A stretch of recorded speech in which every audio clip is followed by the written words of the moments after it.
आणि यानंतर आता अहमदाबादवरून एक बातमी आहे। कोरोनामुळे काँग्रेस नेते बदरुद्दीन शेख यांचा मृत्यू झाल्याचं कळतंय। एसव्हीपी रुग्णालयात त्यांच्यावर उपचार सुरू होते, तर त्यांची कोरोना टेस्ट पॉझिटिव्ह आल्यानंतर कोरोना एसव्हीपी रुग्णालयामध्ये त्यांना भरती करण्यात आलं होतं आणि काँग्रेसचे नगरसेवक आणि अहमदाबाद कॉर्पोरेशनमधील ते विरोधी पक्षनेते होते।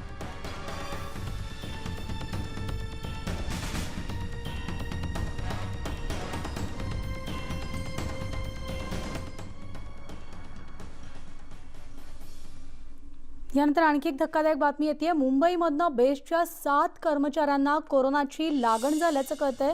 7 कर्मचाऱ्यांमधील एकाचा मृत्यू झालेला आहे, तर 6 जणांवर उपचार सुरू आहेत। या 7 जणांमध्ये 2 ड्रायव्हर आणि 3 कंडक्टरचा समावेश आहे, तर टेक्निकल विभागातील 2 कर्मचारी देखील पॉझिटिव्ह आढळल्याचं कळतंय।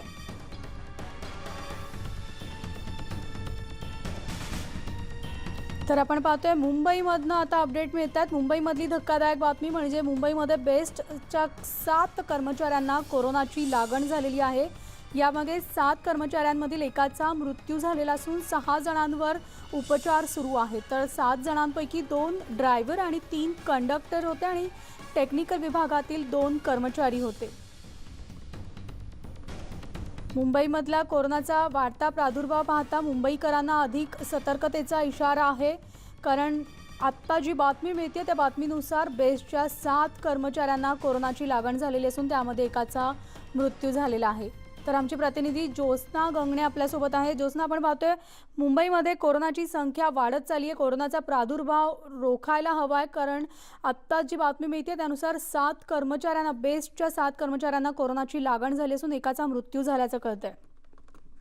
नक्कीच म्हणाली, बेस्ट बस जी आहे ती सध्या मुंबईची पहिली लाईफलाईन म्हणून ओळखली जाते, कारण जेव्हापासून कोरोनाचं संक्रमण अति वाढायला दिसलं तेव्हापासून जी आपली पहिली लाईफलाईन जी होती ट्रेन ती बंद केली आणि आता अत्यावश्यक सेवा म्हणून बेस्ट बस सुरू आहे। अशामध्ये 7 जणांना, बेस्टच्या 7 कर्मचाऱ्यांना कोरोना पॉझिटिव्ह त्यांची रिपोर्ट आली होती। त्यापैकी 7 पैकी 2 कर्मचारी हे ड्रायव्हर होते, 2 कर्मचारी टेक्निकल डिपार्टमेंटचे होते, तर 3 हे कंडक्टर म्हणून ड्युटी करत होते।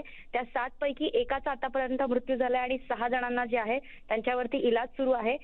जसे कोरोना पॉझिटिव्ह हे समोर आले त्याच्यानंतर ते राहत्या ठिकाणी त्यांची बिल्डिंग जी आहे ती होम क्वारंटाईन केली गेली होती, ज्याच्यामध्ये 236 जणांना जे आहेत होम क्वारंटाईन केलं होतं। त्यापैकी 100 जण जे बेस्टचे कर्मचारी जे आहेत त्या 100 जणांना 14 दिवसाच्या क्वारंटाईन नंतर त्यांची कोरोना टेस्ट केली गेली, त्याच्यामध्ये त्यांना कोरोना नेगेटिव्ह आल्यानंतर त्यांना पुन्हा एकदा ड्युटीवरती घेण्यात आलेलं आहे। म्हणजे आता बेस्टचे जवळपास 6 जे आहेत कर्मचारी त्यांच्यावरती इलाज सुरू आहे जे कोरोना पॉझिटिव्ह आले होते आणि 136 कर्मचारी जे आहेत ते सध्या क्वारंटाईन मध्ये ठेवलेले आहेत। मनाली, ज्योत्स्ना, या संपूर्ण माहितीबद्दल धन्यवाद।